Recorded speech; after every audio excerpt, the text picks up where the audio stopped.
Zojnë ato në krimtarinë e juaj që e keni shkrujt në këtë libër. Çka simbolizojnë lullet?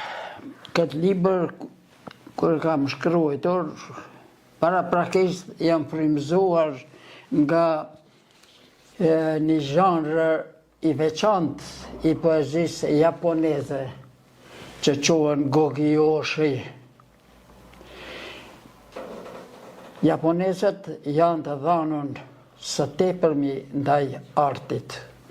Ndaj artit, dhe më thënë, kanë shkruar poezi në oborrët e tyre mbretërore, ku janë mbledhur poetët dhe kanë shkruar. Është karakteristike se dikur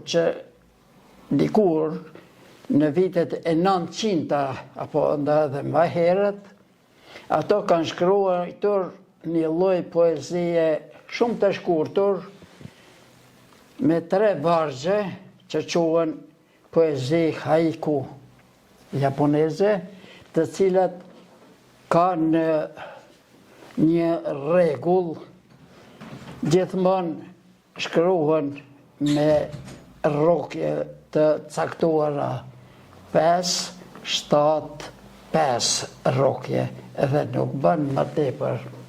Mirë po, brenda këtyne 3 vargjeve duhet të shprehni gjithmonë një subjekt të juaj në momentin e vërejtjes së asaj dukurie natyrore e cile ju bën përshtypje.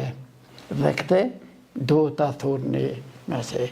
Në vargun e 3, sidomos duhet të jepet një lloj mesazhi për të tjerët, e cila duhet të frymëzoj në çdo pikpamje në drejtim të jetës së mëtejme.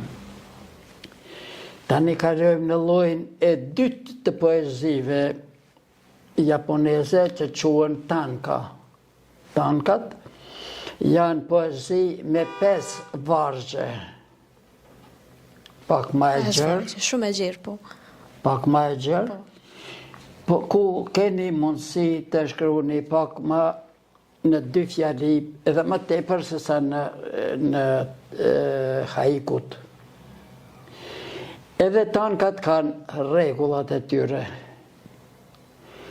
5, 7, 5, 7, 7. Domethënë kjo rregull ekziston. Tani kalojmë te Gogyoshit, më të zgjasim më tepër me tankat. Janë poezi po ashtu të ngjashme me tankat, që japonezët së tepërmi po datojnë në kohën pak më të vonë të Gogyoshit, që përbahen po ashtu prej 5 vargjeve, të cila ekziston titulli i poezisë, por rregulla strikte nuk ka. Stili është i lirë, mendimet janë të lira, të cilat duhet të aplikohen në këtë lloj poezie. Po ashtu, edhe këto poezi napin mesazhe të bukura. Po sa është në gjendje poeti t'i shpreh ato për dikën tjetër edhe për rrethin. Sidoqoftë edhe për vetveten e vet. Por si ndërthuren ndjenjat njerëzore me botën e natyrës në pozitën e këtij libri? Si i lidh, me thonë, ndjenjat njerëzore po me këtë libër? Çdo lloj poezie, çdo lloj poezie,